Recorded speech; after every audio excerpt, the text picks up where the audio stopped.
มาซื้อหน่อไม้สวงเมื่อต้มแรงก่อน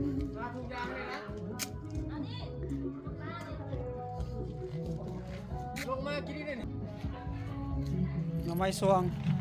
ห่างกันลงมาเนาะไปหาอีไซนี่กูแหละกูดิดิโอ้ขึ้นเทิงนี่บ่นั่นแหละมันบ่ยังมีแล้ว เบิดเลยเนาะ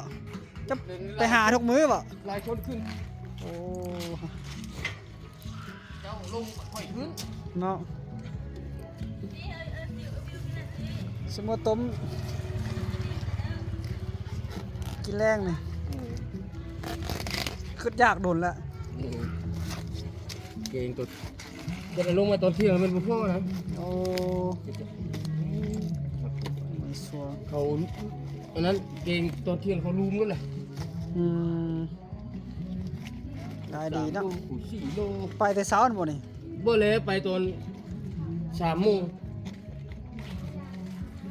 ตอน3 โมงได้หลายเนาะเพราะมันไกลๆนี่ขึ้นยาก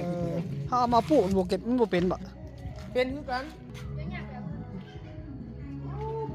เจ้าของหาหน่อไม้ขายบ้านเชียงแหวน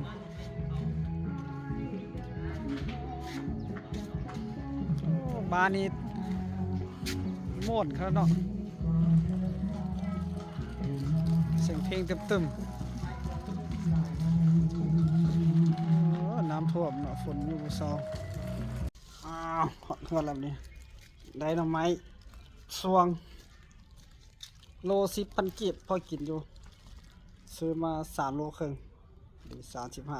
35,000ให้เมียปอกต้มแจ่วกะปิ